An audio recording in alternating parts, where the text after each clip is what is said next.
नमस्कार दोस्तों, मैं वैभव अंशराज आपका स्वागत करता हूं तक्षशिला ट्यूटोरियल के ऑनलाइन चैनल पे। दोस्तों, हम लोग बात कर रहे थे क्लास 12 के फिजिक्स के चैप्टर नंबर 12 के बारे में, जिसका नाम है परमाणु। इसमें दोस्तों हम लोग लेक्चर 12.7 तक कंप्लीट कर चुके थे। आज हम लोग बात करेंगे लेक्चर 12.8 के बारे में।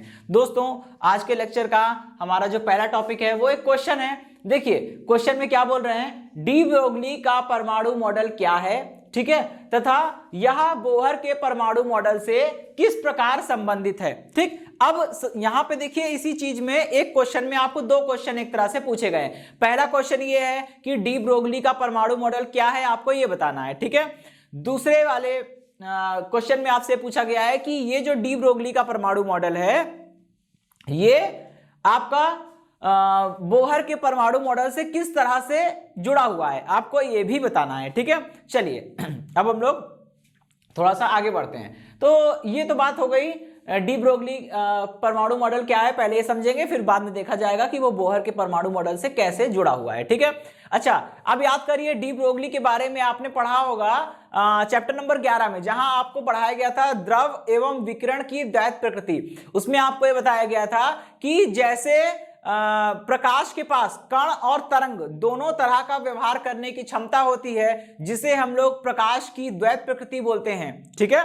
उसी प्रकार कोई भी कण यानी द्रव्य, जिसमें ठोस, द्रव और गैस यानी सॉलिड, लिक्विड, गैस तीनों आते हैं, कोई भी द्रव्य अगर अत्यंत तीव्र वेग से गति करेगा तो उस द्रव्य के साथ, उस कण के साथ, ठीक है, एक तरंग जुड़ जाएगी, जिसे हम लोग डी ब्रोगली तरंग कहेंगे, ठीक है। और इस तरंग की जो तरंग दैर्ध्य होगी उसे हम लोग डी ब्रोगली तरंग दैर्ध्य कहेंगे, ठीक है। बात खत्म। चलिए यहां भी देखिए कुछ ऐसा ही कॉन्सेप्ट है, ठीक है। आपको पता है दोस्तों, अभी हमने जब बोहर का परमाणु मॉडल पढ़ा था तो बोहर के परमाणु मॉडल का यूज करके हमने वृत्ताकार कक्षा की त्रिज्या निकाली थी, ठीक है, और हमने वृत्ताकार कक्षा में गति करने वाले इलेक्ट्रॉन का कक्षीय वेग भी निकाला था, ठीक है दोस्तों। और आपको याद होगा, अगर हमने बोहर वेग की बात करें, मतलब हाइड्रोजन परमाणु की पहली कक्षा में इलेक्ट्रॉन के वेग की बात करें, तो बोहर वेग कितना आया था, बोहर वेग आपको आया था 2.19 इंटू 10⁻⁶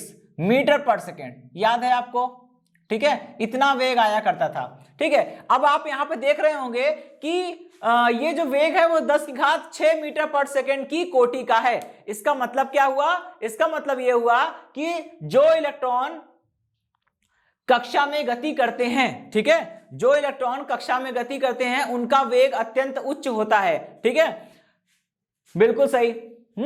देखिए आपको मैं बता दूं, जैसे जैसे आप उच्च कक्षा में जाएंगे, जैसे जैसे मुख्य क्वांटम संख्या n का मान बढ़ता जाएगा, जैसे जैसे आप ऊंची कक्षा में जाते जाएंगे, इलेक्ट्रॉन का वेग और ज्यादा तेज होने लगेगा, ठीक है। तो इलेक्ट्रॉन का वेग जो है वो 10⁶ की कोटि का होता है और प्रकाश का वेग 10⁸ मीटर पर सेकेंड है। तो काफी हद तक ये जो है वो अत्यंत तीव्र वेग से गति कर रहा है। अब यहां पे लगेगा डी ब्रोगली का सिद्धांत, ठीक है। डी ब्रोगली का सिद्धांत कहता है कि कोई भी कण जब अत्यंत तीव्र वेग से, मतलब लगभग प्रकाश के वेग से गति करेगा, तब उसके साथ एक तरंग जुड़ जाएगी जिसे डी ब्रोगली तरंग कहेंगे, ठीक है। अच्छा, वैसे ही एक और चीज, डी ब्रोगली तरंग को हम लोग द्रव्य तरंगे भी कहते हैं, ठीक है। वही काम यहां भी होगा। इलेक्ट्रॉन जो है वो अत्यंत उच्च वेग से गति कर रहा है। जब इलेक्ट्रॉन अत्यंत उच्च वेग से कक्षा में गति करेगा तो उस इलेक्ट्रॉन की उच्च गति के कारण, उच्च वेग से गति के कारण उस इलेक्ट्रॉन के साथ एक तरंग जुड़ जाएगी, ठीक है।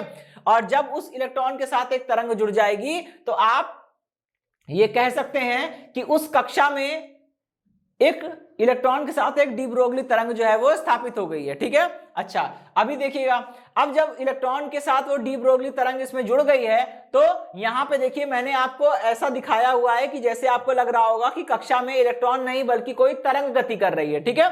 अच्छा, और ये तरंग डी ब्रोगली ने बताया कि इलेक्ट्रॉन नाभिक के चारों ओर सभी कक्षाओं में गति नहीं करेगा, जैसे नील बोर ने बताया था, ठीक है। वैसे ही डी ब्रोगली ने भी बताया कि नाभिक के चारों ओर वैसे देखे तो बहुत सारी कक्षाएं होती हैं, लेकिन इलेक्ट्रॉन केवल उन्हीं कक्षाओं में गति करेगा जिसमें, डी ब्रोगली ने बताया इलेक्ट्रॉन केवल उन्हीं कक्षाओं में गति करेगा जिसमें उसका, देखिए दोस्तों, जैसे नील बोर ने अपने सिद्धांत दिया था वैसे ही डी ब्रोगली ने भी सिद्धांत दिया है। डी ब्रोगली ने कहा था कि इलेक्ट्रॉन जो है वो नाभिक के चारों ओर केवल उन्हीं कक्षाओं में गति करेगा जिसमें उस कक्षा की परिधि यानी कि 2 पाई r, ठीक है, उस डी ब्रोगली तरंग दैर्ध्य लैम्डा की पूर्ण गुणज होगी। ठीक है, ये इनकी कंडीशन है। जैसे नील बोर ने कंडीशन दी थी कि जब कोणीय संवेग h/2 पाई का पूर्ण गुणज होगा, इलेक्ट्रॉन केवल उन्हीं कक्षाओं में गति करेगा। ठीक है, नील बोर ने यह कहा था, लेकिन डी ब्रोगली ने यह कहा कि इलेक्ट्रॉन केवल उन्हीं वृत्ताकार कक्षाओं में गति करेगा जिस कक्षा की परिधि इलेक्ट्रॉन के साथ संबंधित डी ब्रोगली तरंग दैर्ध्य की पूर्ण गुणज होगी, उसी में यह गति करेगा। और n क्या है दोस्तों? n वही है मुख्य क्वांटम संख्या।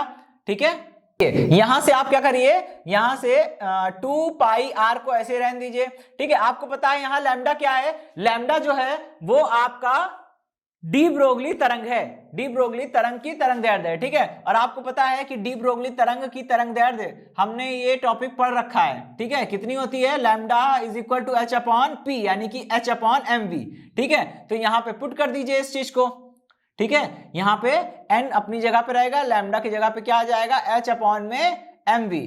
बस अभी आपको क्या करना है, अभी देखिए यहां से मैं लिख सकता हूं, इसको हम लोग लिख सकते हैं, ये हो गया VR। ठीक है, mv को इधर ले आए और 2 पाई को नीचे भेज दीजिए। कितना हो जाएगा? ये हो जाएगा h/2 पाई। और ध्यान रखिए ये क्या हो गया, ये जो समीकरण निकल कर आई है इसे हम समीकरण नंबर 1 बोल दे रहे हैं। और जरा समीकरण 1 को ध्यान से देखिए। समीकरण 1 जो है वो ये कह रही है कि देखिए mvr is equal to nh/2 pi. ये क्या मिल गया? ये बोहर की क्वांटीकरण शर्त मिल गई। याद करिए, बोहर के परमाणु मॉडल में पहले पॉइंट में यही बताया गया है कि बोहर कहते हैं कि इलेक्ट्रॉन नाभिक के चारों ओर सभी कक्षाओं में गति नहीं करेगा, ये केवल उन्हीं कक्षाओं में गति करेगा जिसमें इसका कोणीय संवेग यानी कि L जो है वो h/2 पाई का पूर्ण गुणज होगा। और आपने देखा हमने डी ब्रोगली के कॉन्सेप्ट को लेकर चले और डी ब्रोगली के कॉन्सेप्ट को लेकर चलने पर हमें एक नई इक्वेशन मिली, एक नया समीकरण मिला। और वो समीकरण क्या है?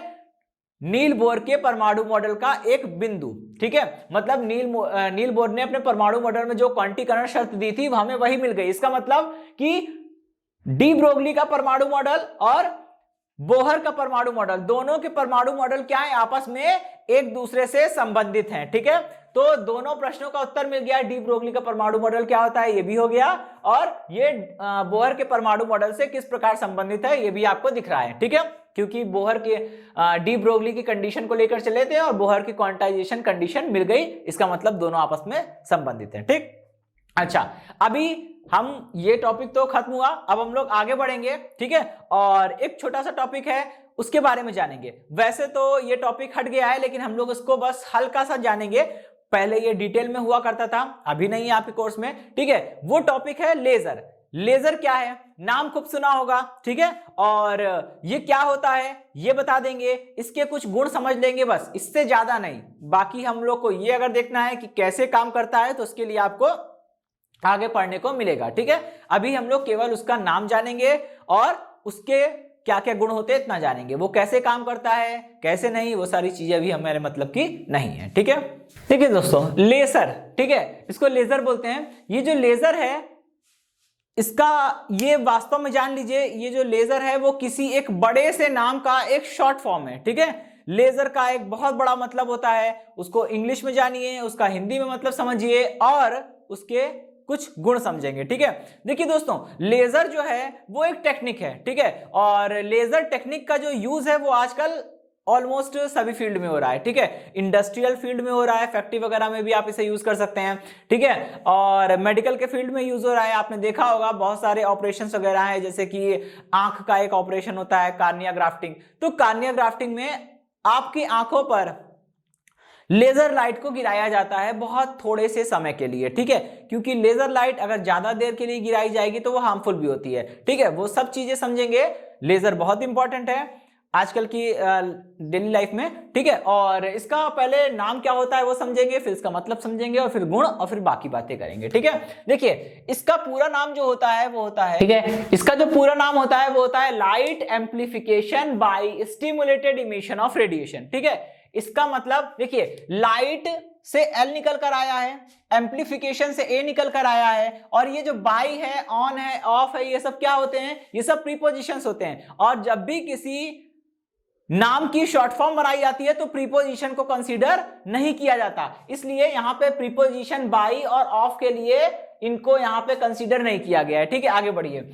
स्टिमुलेशन, स्टिमुलेटेड, स्टिमुलेटेड का एस निकल कर आया है और ये आ गया, इमिशन से ई निकला है और रेडिएशन से आर निकला है, यानी कि LASER, लेजर। ठीक है, तो लेजर की फुल फॉर्म क्या होगा, light amplification by stimulated emission of radiation. ठीक है, इसका मतलब क्या होता है, इसका हिंदी में मतलब क्या हुआ, इसका जो हिंदी में मतलब हुआ वो हुआ विकिरण के उद्दीपित उत्सर्जन द्वारा प्रकाश का प्रवर्धन। ठीक है, अब इसका मतलब क्या है, देखिए इसका थोड़ा सा और मतलब समझ लेते हैं। प्रवर्धन का मतलब होता है किसी चीज को वापस से उसको स्ट्रेंथन करना। स्ट्रेंथन का मतलब होता है किसी चीज को और मजबूत करना। ठीक है, जैसे मान लीजिए आपके पास कोई एक तरंग है, ठीक है, उस तरंग के आयाम छोटे हैं, मतलब उस तरंग की ऊर्जा कम है।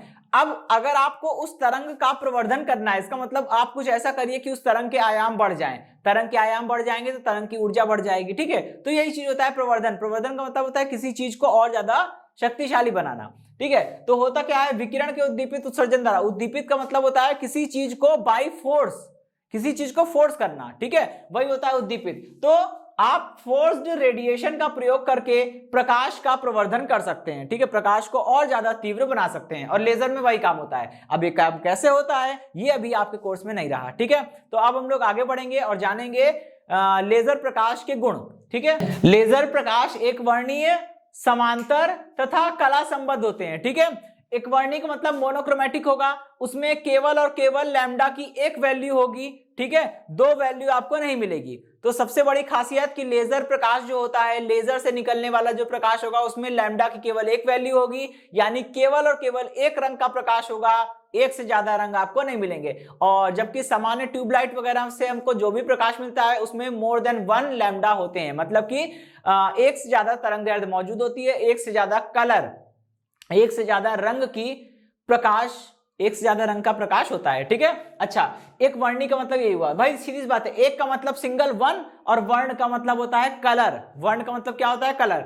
एक वर्णी मतलब सिंगल कलर। सिंगल कलर मतलब एक ही कलर होगा, चाहे वो लाल हो, पीला हो, नीला हो, जो भी हो, लेकिन वो एक होगा। ठीक है, कोई भी दो कलर आपस में मिले नहीं होंगे। और जब एक कलर, सिंगल कलर की लाइट यूज कर रहे हैं तो उसके लिए लैम्डा की वैल्यू भी सिंगल होगी। ठीक है, अब समांतर का मतलब आप लोग जानते हैं। ठीक है, समांतर तो आप लोग जानते ही होंगे। और कला संबद्ध, समांतर का मतलब आप ऐसे समझ लीजिए कि लेजर प्रकाश से जितनी भी किरणें निकलेगी वो सारी किरणें एक दूसरे को कहीं भी कट नहीं करेगी, सब एक दूसरे के समांतर चलेगी। ठीक है, और कला संबद्ध होती है। ठीक है, और एक और चीज इसमें मैं यहां पे लिखना चाहूंगा, क्या होता है, तीव्र होता है। ठीक है, तीव्र बहुत होता है वो।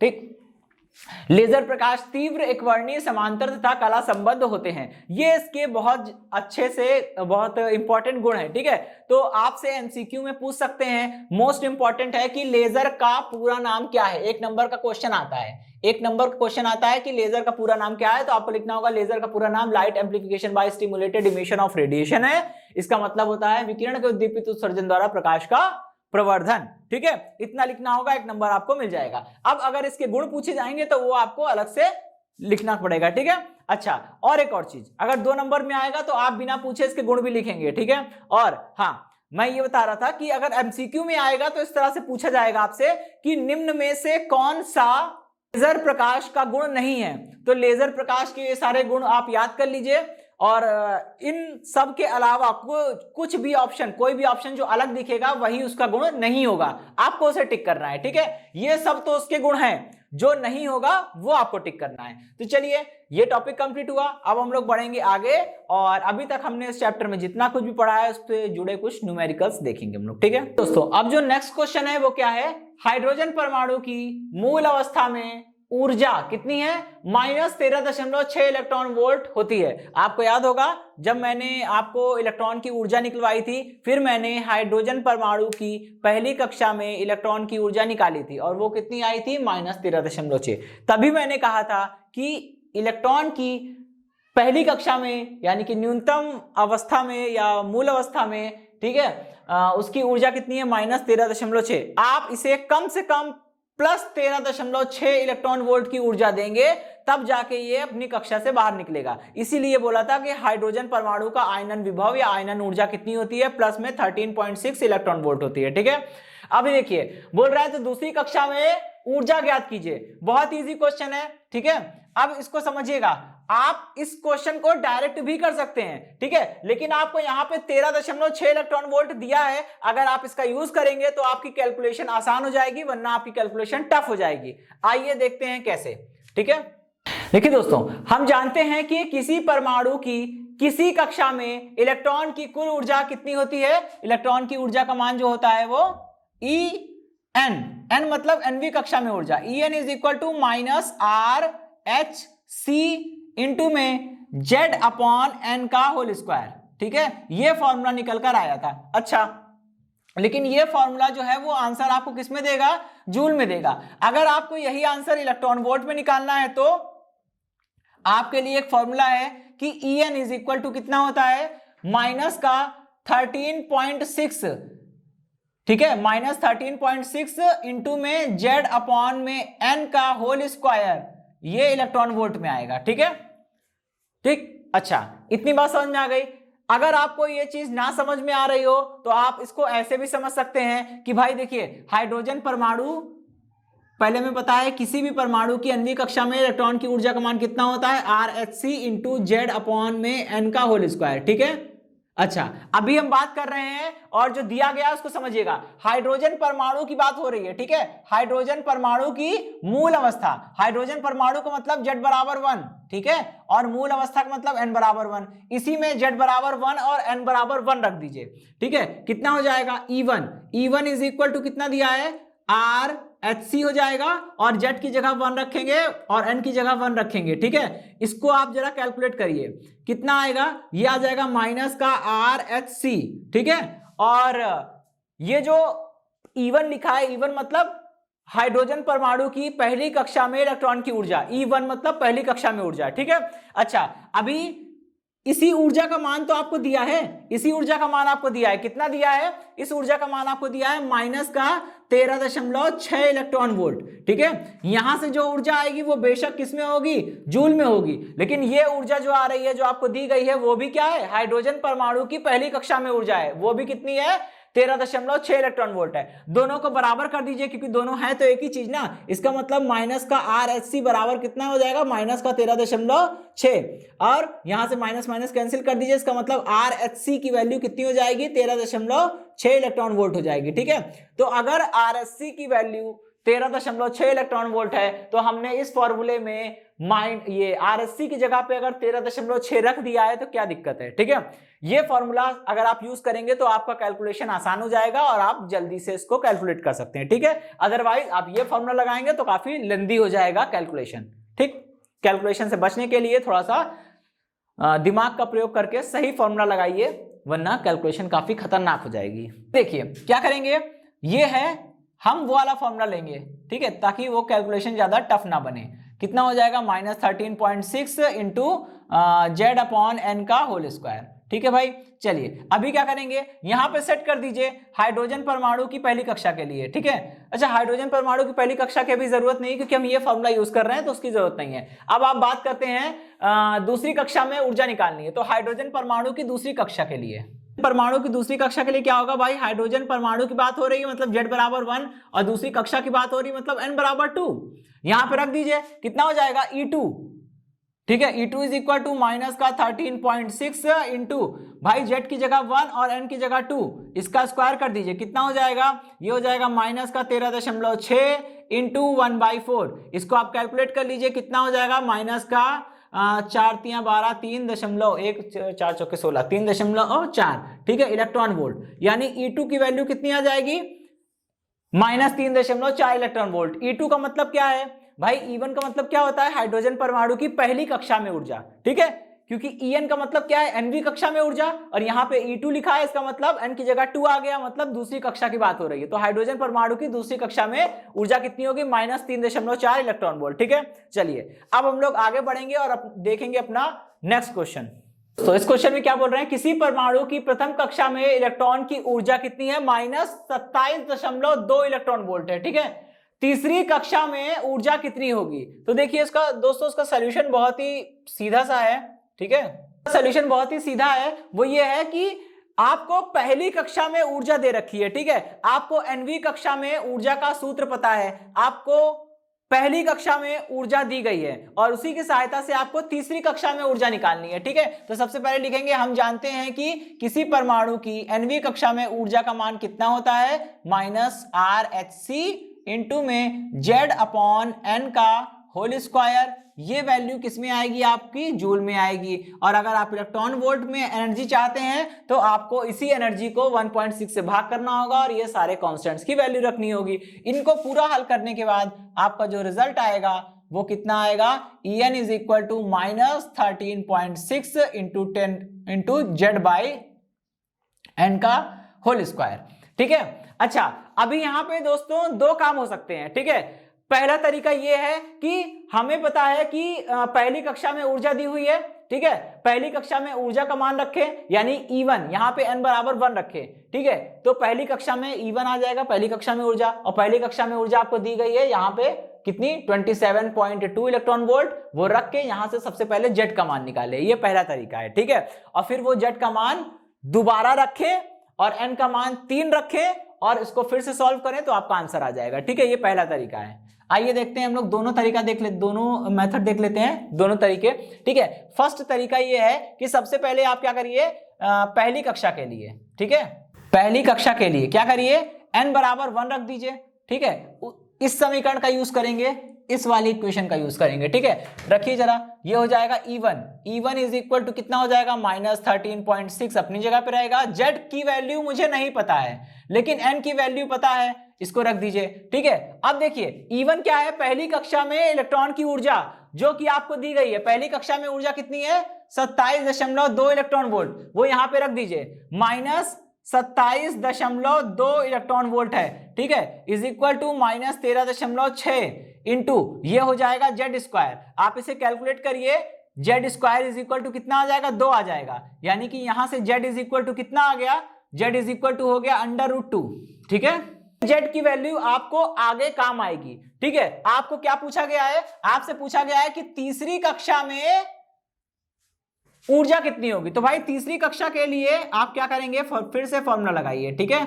तीसरी कक्षा के लिए आप ये फॉर्मूला फिर से लगाइए, क्या करिए, n इज इक्वल टू 3 रख दीजिए। जैसे ही आप n इज इक्वल टू 3 रखेंगे, देखिए क्या हो जाएगा, भाई n बराबर 3 रखा है तो यहां भी तो n 3 हो जाएगा ना।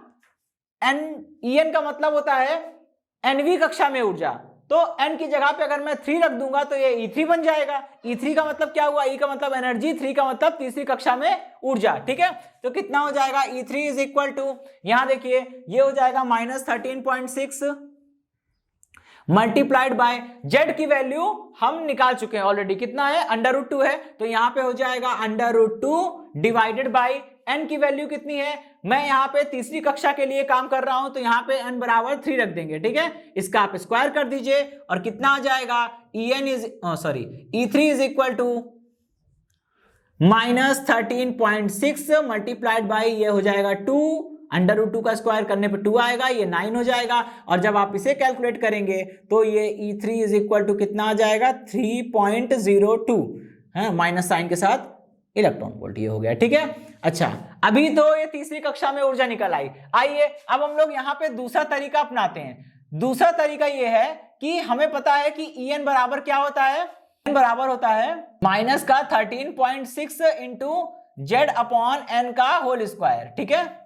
अभी देखिए हम क्या करेंगे, पहली कक्षा के लिए, चलिए जब आप पहली कक्षा के लिए बात करेंगे तो n बराबर कितना हो जाएगा, 1 हो जाएगा, यहां रख दीजिए। ये हो गया आपका E1 इज इक्वल टू कितना हो जाएगा, -13.6 इंटू Z की वैल्यू हमें नहीं पता है लेकिन n की जगह तो 1 रख सकते हैं ना, कोई दिक्कत नहीं है, इक्वेशन नंबर 1 हो गई। अभी क्या करेंगे, तीसरी कक्षा के लिए बात करिए, तो बात करेंगे अगर हम तीसरी कक्षा के लिए, ठीक है, तो तीसरी कक्षा के लिए कितना हो जाएगा, n बराबर 3 हो जाएगा, रख दीजिए आप। जैसे ही आप n बराबर 3 रखेंगे ये बन जाएगा E3 is equal to -13.6 multiplied by Z/में 3 का होल स्क्वायर, ये हो गया इक्वेशन नंबर 2। अभी क्या करेंगे, आपको E1 का मान पता है, E3 का मान नहीं पता है, ठीक है, दोनों इक्वेशन को भाग कर दीजिए। क्या करेंगे, समीकरण 3 को ऊपर रखेंगे, सॉरी 2 है ना, समीकरण 2 को ऊपर रखेंगे और समीकरण 1 को नीचे रख के भाग कर दीजिए। ऊपर क्या रहेगा, E3 रहेगा, नीचे क्या रहेगा, E1 रहेगा। इसको जब आप भाग करेंगे तो देखिए -13.6 इंटू जेड स्क्वायर अपॉन में 1 का कोई मतलब नहीं है, ठीक है। इसी तरह से नीचे आ जाइए, ये -13.6 इंटू जेड स्क्वायर और ये जो 3 है वो ऊपर पलट के ऊपर चला जाएगा, 9 हो जाएगा, ठीक है। ये पूरा कट जाएगा, ठीक है, ये पूरा इससे कट जाएगा, ठीक। अभी कितना है, ये आया E3 is equal to 9 into E1, ठीक है। और E1 का मतलब क्या है, E1 मतलब पहली कक्षा में ऊर्जा, और पहली कक्षा में ऊर्जा कितनी दी है आपको, पहली कक्षा में ऊर्जा, देखिए दोस्तों यहाँ पे एक चीज ध्यान रखिएगा, ठीक है। ध्यान रखने वाली बात यह है कि यहाँ पे आपको देखिए क्या दिया हुआ है, यहाँ पे मैंने E3 को ऊपर रखा है। जब आप E3 को ऊपर रखेंगे तो E3 के साथ अपॉन में यहाँ पे 9 आएगा, वो नीचे आ जाएगा, ठीक है। ये 9 अपॉन में नीचे आ जाएगा, और नीचे मैंने E1 को रखा है तो E1 अपनी जगह पे ऐसे बना रहेगा, ठीक है। अभी ये पूरा कट गया और यहां से कितना आ जाएगा, थोड़ा सा यहाँ पे चेंज करना होगा, देखिए, ठीक है। ये आ जाएगा आपका E3 is equal to E1 upon में 9, ठीक है। और E1 की वैल्यू रख दीजिए, E1 की वैल्यू आपको दी है माइनस में 27.2 अपॉन में 9। जब आप इसे कैलकुलेट कर लेंगे तो कैलकुलेट करने पर कितना मिलेगा, ये आपको मिलेगा E3 इज इक्वल टू 3, मतलब माइनस का 3, ठीक है, माइनस का 3.02 इलेक्ट्रॉन वोल्ट, ठीक है। ये आपका आंसर आ जाएगा, ठीक। चलिए ओके दोस्तों, देखिए दोनों ही तरीके से आपका आंसर आ रहा है।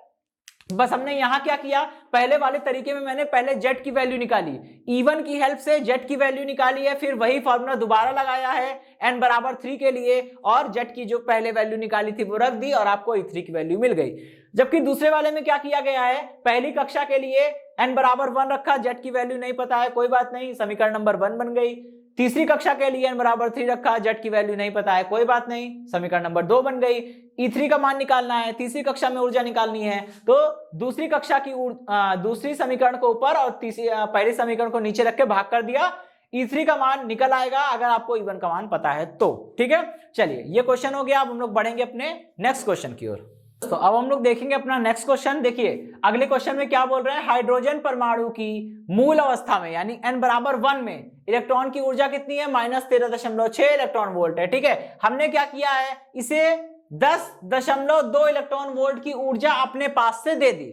अब जब आपने इलेक्ट्रॉन को ऊर्जा दी है तो इलेक्ट्रॉन क्या करेगा, उस ऊर्जा को अवशोषित कर लेगा और निम्न ऊर्जा स्तर से उच्च ऊर्जा स्तर में जाएगा। इतना तो आपने पढ़ ही लिया था जब मैं आपको स्पेक्ट्रम के बारे में बताया था, ठीक है। अब ऐसा समझिए, मान लीजिए ये हाइड्रोजन परमाणु की पहली कक्षा है, ठीक है। हाइड्रोजन परमाणु की बात हो रही है तो भाई Z बराबर 1 रहेगा, ठीक है, Z बराबर 1 रहेगा सभी के लिए। ये हाइड्रोजन परमाणु की पहली कक्षा है, ठीक है।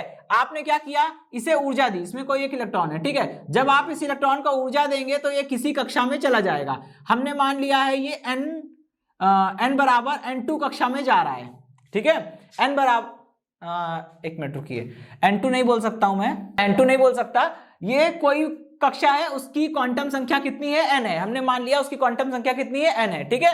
अच्छा अभी देखिए, अब आपसे पूछ रहा है ये किस ऊर्जा स्तर में पहुंचेगा, मतलब n बराबर 1 में तो है, अभी ये n बराबर 1 में है, ठीक है। आपने इसे ऊर्जा दी और ऊर्जा लेने के बाद ये किसी ना किसी उच्च ऊर्जा स्तर में जाएगा।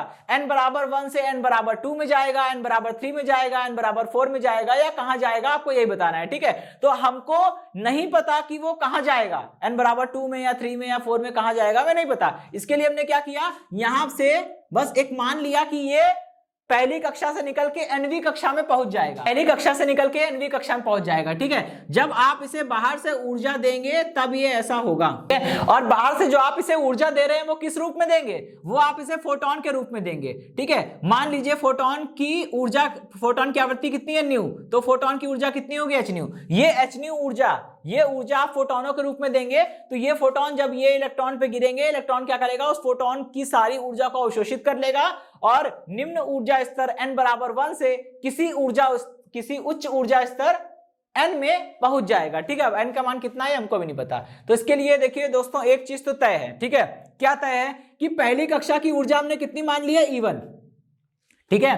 पहली कक्षा की ऊर्जा में अगर दी गई ऊर्जा को जोड़ा जाए, भाई पहली कक्षा की ऊर्जा में, पहली कक्षा की ऊर्जा मतलब E1, पहली कक्षा की ऊर्जा दी गई ऊर्जा को अगर जोड़ा जाएगा तो आपको क्या मिल जाएगी, nवीं कक्षा की ऊर्जा मिल जाएगी। और nवीं कक्षा वो कक्षा है जिसमें ये जा रहा है, क्योंकि आपको पता है दोस्तों यहां पे क्या होता है, जब दो ऊर्जा स्तरों के बीच में इलेक्ट्रॉन का संक्रमण होता है तो इलेक्ट्रॉन बिल्कुल उतनी ही ऊर्जा ग्रहण करता है या ठीक उतनी ही ऊर्जा उत्सर्जित करता है जितनी ऊर्जा का अंतर उन दोनों ऊर्जा स्तरों के बीच में होता है। ठीक है, ये बात मैं आपको बता चुका हूं। अगर उससे थोड़ी सी भी ऊर्जा कम होगी या उससे थोड़ी सी भी ऊर्जा ज्यादा होगी तो वो इलेक्ट्रॉन संक्रमण नहीं करेगा।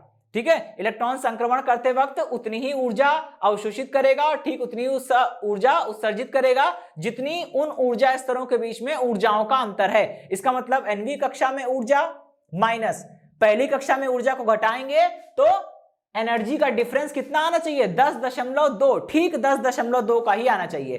पहली कक्षा में इलेक्ट्रॉन की ऊर्जा प्लस दी गई ऊर्जा, ये दोनों ऊर्जा को मिलाकर जितनी ऊर्जा बनेगी उसी ऊर्जा को लेकर वो उच्च ऊर्जा स्तर में जाएगा। इसका मतलब उच्च ऊर्जा स्तर की ऊर्जा nवीं कक्षा की ऊर्जा जो है वो किसके बराबर हो जाएगी, पहली कक्षा की ऊर्जा प्लस दी गई ऊर्जा के।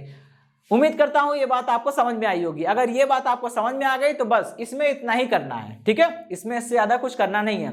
कि अब आप इसको ऐसे समझ सकते हैं, मान लीजिए ये पहली कक्षा है, ठीक है, इस कक्षा में इलेक्ट्रॉन की ऊर्जा कितनी है, 2 इलेक्ट्रॉन वोल्ट है। अब इसे अगर nवीं कक्षा में जाना है और मान लीजिए nवीं कक्षा की ऊर्जा कितनी है, 10 इलेक्ट्रॉन वोल्ट है। ठीक है, तो पहली कक्षा में इलेक्ट्रॉन की ऊर्जा भाई कितनी है, -2 इलेक्ट्रॉन वोल्ट। और अगर इसे nवीं कक्षा में जाना है तो इसकी ऊर्जा कितनी होनी चाहिए, रुकिए थोड़ा सा उल्टा हो गया। ठीक है, हाँ अभी ठीक है। मान लीजिए पहली कक्षा में इसकी ऊर्जा कितनी है, इलेक्ट्रॉन की ऊर्जा है -10 इलेक्ट्रॉन वोल्ट।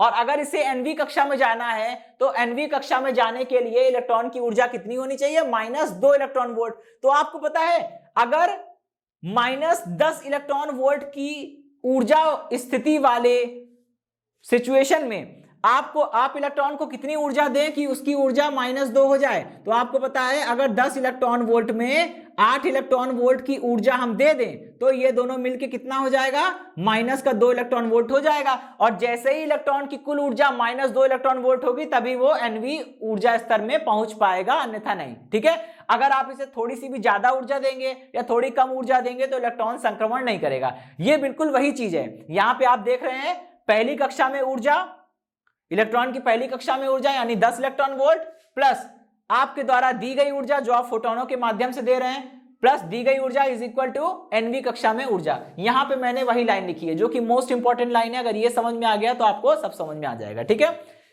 कि पहली कक्षा में ऊर्जा प्लस दी गई ऊर्जा इज इक्वल टू nवीं कक्षा में पहुंचने के बाद कुल ऊर्जा। चलिए अभी क्या है यहां पे दोस्तों ध्यान रखिएगा, ये पहली कक्षा में ऊर्जा है। ठीक है, आपको पता है nवीं कक्षा में ऊर्जा का एक सूत्र होता है, En is equal to -13.6 into Z by N का होल स्क्वायर। ठीक है, यहां पे रख दीजिए। हाइड्रोजन परमाणु की बात हो रही है तो हाइड्रोजन परमाणु के लिए Z बराबर 1, पहली कक्षा की बात हो रही है तो पहली कक्षा के लिए n बराबर 1। तो जैसे ही आप n की जगह पे 1 रखेंगे यहां भी n की जगह पे 1 आ जाएगा और ये En से बदलकर E1 हो जाएगा। E1 is equal to -13.6 into 1/1 का होल स्क्वायर। ठीक है, यहां पे रख दीजिए, कितना हो जाएगा, ये हो जाएगा -13.6 और 1/1 का कोई मतलब नहीं है, उसका भी स्क्वायर करने का भी कोई मतलब नहीं। ठीक है, प्लस में कितना हो जाएगा 10.2। इधर आइए, En की वैल्यू कितनी है -13.6 इंटू जेड की वैल्यू कितनी है 1। और क्योंकि देखिए भाई परमाणु तो हाइड्रोजन ही है ना। अगर हाइड्रोजन परमाणु की मूल अवस्था से कोई इलेक्ट्रॉन संक्रमण करके उच्च अवस्था में भी जाएगा तो वो कक्षा भी हाइड्रोजन परमाणु की ही होगी। ऐसा नहीं है कि हाइड्रोजन परमाणु की मूल अवस्था से इलेक्ट्रॉन जो है वो जंप करेगा, संक्रमण करेगा और हीलियम के कक्षा में पहुंच जाएगा, ऐसा तो नहीं होगा भाई। परमाणु तो सेम रहेगा ना, निम्न ऊर्जा स्तर से उच्च ऊर्जा स्तर में जरूर जा रहा है लेकिन परमाणु तो सेम है, बिल्कुल वही चीज है। तो यहाँ की जेड का मान भी कितना होगा, यहाँ भी 1 होगा। ठीक है, अब देखिए इसको सॉल्व करिए, कितना हो जाएगा, ये हो जाएगा -3.4 is equal to -13.6 into 1/n का स्क्वायर। यहां से आप इसे कैलकुलेट कर लेंगे तो ये पूरा 4 टाइम कट जाएगा, n square is equal to 4 आ जाएगा, यहां से n इज इक्वल टू 2 आ जाएगा। इसका मतलब क्या हुआ, इलेक्ट्रॉन जो है वो 10.2 इलेक्ट्रॉन वोल्ट की ऊर्जा को अवशोषित करने के बाद पहली कक्षा से उठकर दूसरी कक्षा में पहुंच जाएगा, n बराबर 2 में पहुंच जाएगा। ठीक है, आधा क्वेश्चन हो गया। अब आधे क्वेश्चन में बोल रहा है इस प्रक्रिया में अवशोषित फोटोन की तरंग दैर्ध्य ज्ञात कीजिए। ठीक है, वो करते हैं अभी। देखिए अवशोषित फोटोन की तरंग दैर्ध्य, भाई अवशोषित फोटोन की तरंग दैर्ध्य निकालने के लिए हमें करना क्या होगा।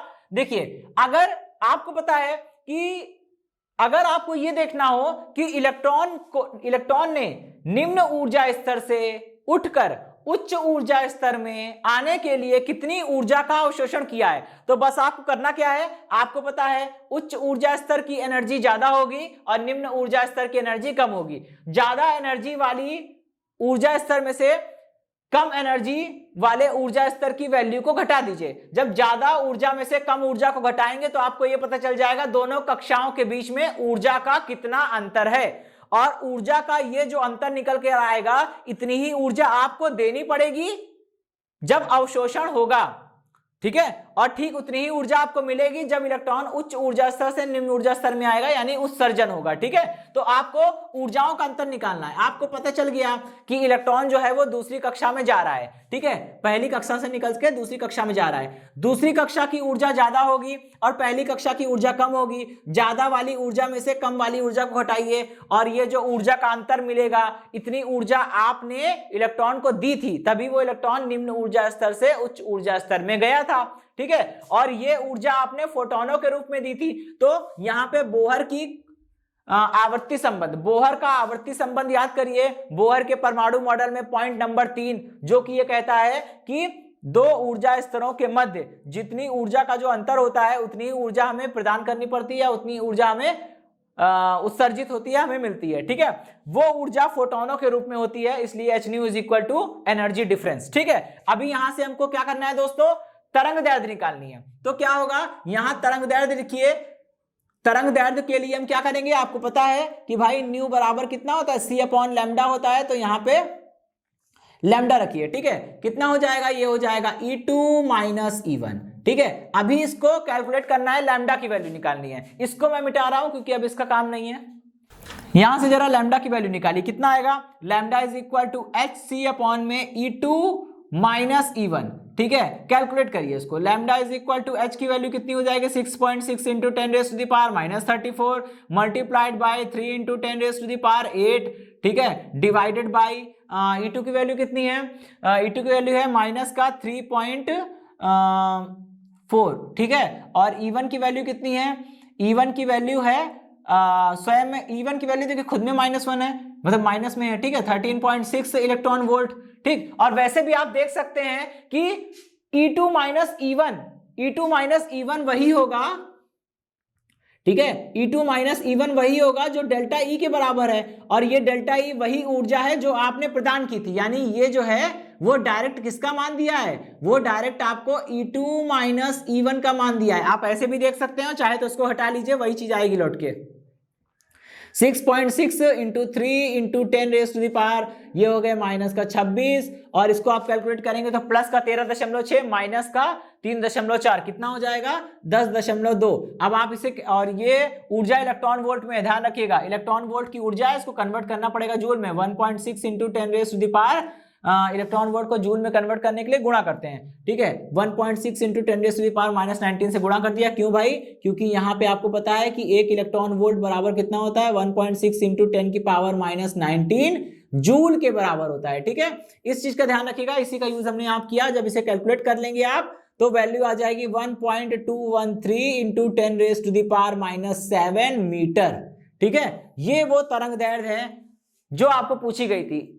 इस प्रक्रिया में फोटोन के रूप में आप जो इलेक्ट्रॉन को ऊर्जा दे रहे हैं, तो हर फोटोन के संगत कुछ ना कुछ तरंग दैर्ध्य होती है। तो आप ये कह सकते हैं कि आपने इलेक्ट्रॉन को जो फोटोन दिए हैं, ठीक है, जिस फोटोनों के रूप में ऊर्जा आपने इलेक्ट्रॉनों को दी है, उन फोटोनों की तरंग दैर्ध्य कितनी है, 1.213 into 10 raise to the power minus 7 metre. ठीक है, ओके दोस्तों, इसी के साथ ये सेशन समाप्त होता है। इस सेशन से जुड़े नोट्स प्राप्त करने के लिए डिस्क्रिप्शन में दिए गए लिंक पर जाके क्लिक कीजिए। ओके दोस्तों, आज के सेशन में इतना ही, मिलता हूं नेक्स्ट सेशन में, धन्यवाद।